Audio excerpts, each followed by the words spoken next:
Hello student, today we are explaining exercise 6.3। इसके पहले मैंने आपको एंगल सम प्रॉपर्टी और एक्सटीरियर एंगल प्रॉपर्टी एक्सप्लेन की। उसी पे बेस्ड हम सम करेंगे। Question number first, that is the side QP and R Q of triangle P Q R. तो एक ट्राइंगल आपके इसमें बुक में फिगर वहां के ट्राइंगल पी क्यू आर। तो इसकी जो साइड है क्यूपी को कहां तक प्रोड्यूस करा? पॉइंट एस तक। R produce to point S. QP को हमने कहां तक प्रोड्यूस करा? एस पॉइंट तक। And respectively T Q R R Q को हमने कहां तक प्रोड्यूस करा? पॉइंट टी तक। ओके, अब इसमें जो एंगल बना आपका क्या बना? S P R equal to 135 degree and P Q T equal to 110 degree. ये टू एंगल्स आपको मार्क हो रहे हैं। एंड आपको पी आर क्यू की वैल्यू क्या करनी है? फाइंड करनी है। पी आर क्यू की वैल्यूज को हमको क्या करना है? फाइंड आउट करना है। तो इस पी आर क्यू की वैल्यू को हमको फाइंड करना है, तो उसको हमने मार्क कर लिया कि हमको कौन सी वैल्यू फाइंड करनी है। अब ये जो एंगल्स मार्क हो रहे हैं ट्राइंगल के एक्सटीरियर में, तो that is 135 is exterior angle and 110 की क्या आपका एक्सटीरियर एंगल। तो हम क्या करेंगे? जैसे एस पी क्यू एक पूरी एक लाइन है। क्या है? लाइन है। ये पूरी लाइन पे एंगल आपका फॉर्म हो रहा है 135 डिग्री। कौन सा? S P are. अगर इसको हम एस पी आर और इधर से देखेंगे तो ये वाला एंगल कौन सा हो जाएगा आपका? Q P are. ये जो इस टाइप से एंगल मार्क हो रहा है, ये पूरा आपका क्या बनाएगा? Linear pair. तो S P R plus Q P R equal to कितना हो जाएगा? 180 डिग्री। इसको आप क्या बोल सकते हैं? Linear pair axiom. क्या बना रहा है ये आपका? Linear pair. तो एस पी आर तो आपको गिवन है 135 और इसको क्या लिख देंगे हम? Q P are. कौन से पॉइंट पे मार्क है? पी पे। तो हमने पी को मिड में रखा है। कहां पर रखा? ये वाले एंगल को मिड पे रखा। तो क्यू पी आर की जो वैल्यू है वो कितनी हो जाएगी आपकी? 180 सॉरी और 135 इसकी वैल्यू कितनी आपकी? 135 डिग्री ऑलरेडी गिवन है। तो क्यू पी आर की वैल्यू कितनी हो जाएगी आपकी? 180 माइनस 135 कितना हो जाएगा आंसर? इसका आंसर 10 में से 5 माइनस करेंगे 5 आ जाएंगे, 10 में से 4 माइनस करेंगे 40। तो ये कितना आ जाएगा आपका? 45। Okay, 45 degree Q P are की आपकी वैल्यू आ गई। हमने ये वाली वैल्यू हमने फाइंड कर ली। कौन सी वैल्यू फाइंड कर ली? आपने ये वाली वैल्यू फाइंड कर ली। ये वाली वैल्यू हमने फाइंड कर ली। कितनी आ गई? 145 और ये वाली वैल्यू हमको फाइंड कर ली। तो मैंने आपको एक्सटीरियर एंगल की थ्योरम में बताया था कि exterior angle is equal to sum of two interior opposite angle. ये मैंने आपको एक्सप्लेन किया था। तो हम इसमें राइट कर सकते हैं जैसे एक्सटीरियर एंगल। तो आप क्या लिखेंगे एक्सटीरियर एंगल की थ्योरम में कि ये क्या कितना गिवन है आपको? P Q T. P Q T ये एक्सटीरियर एंगल है। P Q T is equal to क्या हो जाएगा? Q P R. Q P R plus हमको क्या फाइंड करना? P R Q. P R Q क्यों लिखा हमने ऐसा? रीजन में लिख देना। Exterior angle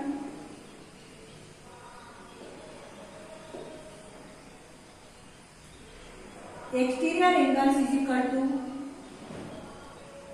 sum of two interior opposite angle.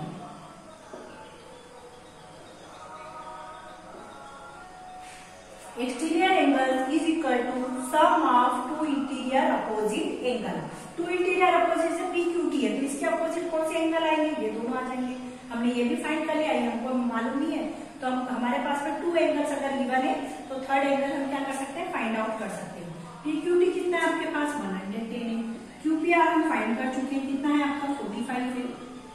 P R Q आपको क्या करना है? फाइंड करना है। अब पी आर क्यू फाइंड करने के लिए हम इसमें से इसको क्या कर देंगे? माइनस कर देंगे। तो पी आर क्यू की जो वैल्यू है वो कितनी आ जाएगी आपकी? 110 माइनस 45। तो 110 में से 45 माइनस कीजिए, कितना आएगा आपका? 65 डिग्री। कितना आ जाएगा आपका? 65 डिग्री। ओके, तो हमारा आंसर कितना हो जाएगा? 65। Is that clear? मैं आपको फिर से एक्सप्लेन कर देती हूँ कि क्वेश्चन में आपसे पूछा था पी आर क्यू फाइंड कीजिए। पी आर क्यू में हमको पी आर क्यू फाइंड करने के लिए अंदर के कोई से भी एंगल फाइंड आउट नहीं थे। तो हमने इन दोनों एंगल में पहले लीनियर पेयर लगाया। लीनियर पेयर लगाने के बाद इस एंगल को हमने फाइंड आउट कर लिया। इस एंगल को फाइंड आउट कर लिया तो फिर हमने एक्सटीरियर एंगल्स की प्रॉपर्टी लगाई। एक्सटीरियर एंगल का जो सम होता है वो इंटीरियर एंगल्स के सम के इक्वल होता है। ये वाला एंगल हमको पता था, ये हमको फाइंड आउट करना है। इसमें से इसको हमने माइनस कर दिया तो हमारी पीआरटी की वैल्यू फाइंड आउट। तो ये दोनों प्रॉपर्टी का हमने इसमें यूज कर लिया। ओके, अब आता है आपका क्वेश्चन नंबर 2।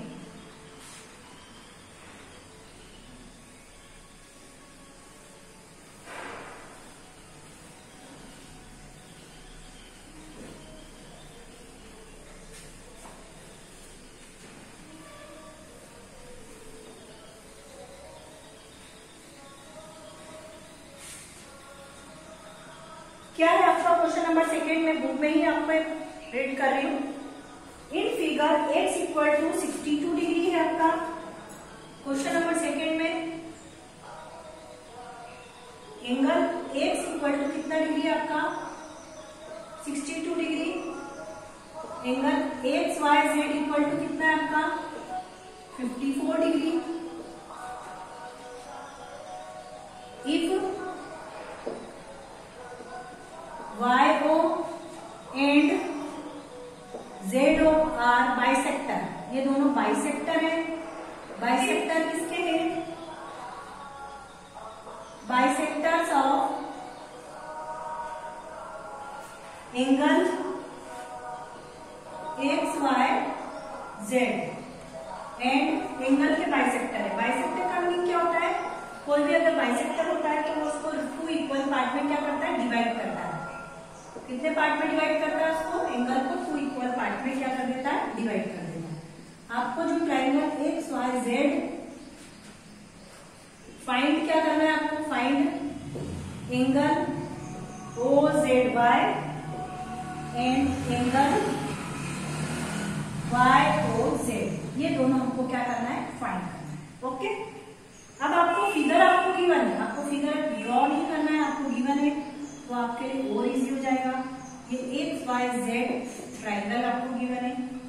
यहाँ पर आपको इस टाइप से ओ, ये आपका 54 डिग्री है पूरा, और ये आपका है 62 डिग्री। अब आपकी बुक के जो क्वेश्चन है उन्होंने क्या बोला? x equal to 62 degree given है। एक्स वाई जेड मतलब ये पूरा एंगल 54 डिग्री है।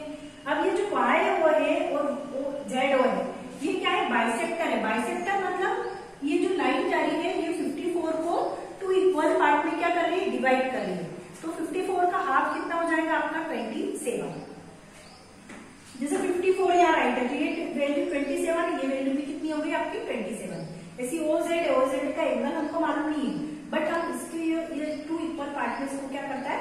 डिवाइड करता है। अगर ये एंगल हमको पता चल जाए तो ये और ये दोनों कैसे हो जाएंगे? इक्वल हो जाएंगे। अब आपको क्या फाइंड करना है? आपको ओ जेड वाई मतलब हमको ये वाला एंगल फाइंड करना है, ये वाला angle, and Y O Z, और ये वाला एंगल भी हमको क्या करना है? फाइंड करना है। ठीक है, मतलब इंटीरियर एंगल जो छोटा वाला ट्राइंगल बना हुआ है इसके इंटीरियर एंगल हमको क्या करना है? फाइंड करना है। अब हम क्या करेंगे? सबसे पहले सॉल्यूशन में बहुत सिंपल है, बाय एंगल सम प्रॉपर्टी। कौन सी प्रॉपर्टी लगाएंगे? Bye angle sum property. Angle sum property आपको पता है क्या क्या होती है? तीनों एंगल का जो सम है, जैसे angle X plus angle Y plus angle Z equal to कितना आ जाएगा? 180 डिग्री। तो एंगल एक्स की वैल्यू आपको पता है 62 है। एंगल वाई मतलब एक्स वाई जेड कितना है? एक्स वाई जेड 54 है, और एंगल जेड की वैल्यू हम क्या कर सकते हैं? फाइंड आउट कर सकते हैं। तो एंगल जेड की जो वैल्यू है वो कितनी हो जाएगी? 62 में 54 को प्लस करते हैं हम, कितना आएगा? 4 प्लस 2 कितना हो गया? 6। 5 और 6 कितने हो गए आपके? 11, 116। तो एंगल जेड की जो वैल्यू है वो कितनी आ जाएगी आपकी? 180 में से 16 को माइनस करेंगे तो कितना आएगा? 10 में से 6 गए कितने बचेंगे आपके? 4। 10 में से 2 गए तो कितने बचेंगे आपके? 6, मतलब 64। कितना आ जाएगा आपका? 64। तो z की वैल्यू हम कितने ही आए? 64 पर हमको z की वैल्यू नहीं पता है, हमको x y z क्या चाहिए? o z y मतलब ये वाला एंगल फाइंड तो आपको जब हम z की वैल्यू पूरी की लिया है तो आपको मालूम है कि OZ बाइसेक्टर है। OZ क्या है? बाइसेक्टर है। तो आप क्या लिख सकते हो, ये पूरा एंगल हमने कितना निकाल लिया 64, तो इसका अगर हाफ करेंगे तो वो किसके इक्वल होगा? OZY के। तो आप क्या लिख सकते हैं, angle OZY equal to half of angle Z। Okay, अगर मुझे OZY की वैल्यू चाहिए तो मैं ये पूरे एंगल का हाफ कर देंगे। क्या कर देंगे? आप आधा कर देंगे, क्योंकि OZ उसका क्या है? बाइसेक्टर है। तो हाफ किसका हो जाएगा? आपका 64 का हाफ कर देंगे। 2 1 जा 2, 2 3 जा 6, 2 2 जा 4। तो OZY की वैल्यू आपकी कितनी आ जाएगी? 32 डिग्री। कितनी आ जाएगी आपकी? 32 डिग्री। बट अभी हमको ये वाला एंगल भी फाइंड करना है। इस एंगल को फाइंड करने के लिए हम इसको ये वाला OYZ मतलब ये वाला एंगल फाइंड होना चाहिए। तो इसमें भी हम OYZ फाइंड करने के लिए क्या करेंगे? हाफ किसका कर देंगे? एंगल Y का। एंगल Y का हाफ क्या हमने? एंगल Y की वैल्यू कितनी है आपकी? 54। कितनी गिवन है? 54। 2 1 जा 2, 2 2 जा 4, 2 7 जा 40। मतलब OYZ की वैल्यू भी आपकी कितनी आ गई? 27। अब ये वैल्यू फाइंड हो गई, ये वैल्यू फाइंड हो गई। जब हमको ट्राइंगल में 2 वैल्यूज गिवन है तो हम थर्ड वैल्यूज को क्या कर सकते हैं? फाइंड आउट कर सकते हैं। मतलब ये जो छोटे वाले ट्राइंगल में हमको ये वैल्यू भी फाइंड हो गई, ये वैल्यू फाइंड हो गई। अब थर्ड वैल्यू फाइंड करने के लिए हम क्या प्रॉपर्टी लगाएंगे? Bye angle sum property. क्या लगाएंगे? Bye angle sum property. क्या होती है बाय एंगल सम प्रॉपर्टी? इसमें क्या करेंगे? ये दोनों एंगल को प्लस कर देंगे तो हमको OYZ की वैल्यू क्या हो जाएगी? फाइंड आउट हो जाएगी। मैं ये रफ कर रही हूं इधर का, आपका यहीं पे राइट कर देती हूँ मैं, तो आपको इजीली हो जाएगा। बाय एंगल सम प्रॉपर्टीज में लिखा हुआ है, क्या लिखेंगे हम? OZY फाइंड आउट कर लिया हमने। फिर क्या फाइंड आउट करा हमने? OYZ फाइंड आउट कर लिया। और आपको YOZ क्या करना है? फाइंड आउट करना है। इक्वल टू कितना हो गया? 180 डिग्री। OZY की वैल्यू 32 डिग्री है, इसकी वैल्यू कितनी है आपकी? 27 है। और YOZ हमको क्या करना है? फाइंड आउट करना है 180 डिग्री। इसमें से इसको प्लस करेंगे 7 × 2 9 3 × 2 5 59 है। तो YOZ की वैल्यू कितनी आ गई? 180। तो angle YOZ equal to 180 minus 59। 180 में से 59, 10 में से 9 गए, कितने बचेंगे? 1। 10 में से 2 गए, 10 में से 6 गए, कितने बचेंगे आपके? 2। 121 डिग्री। कितनी आ जाएगी इसकी डिग्री आपकी? 121। ओके, तो ये हमने YOZ की वैल्यू भी क्या कर ली? फाइंड कर ली। तो आपका ये जो क्वेश्चन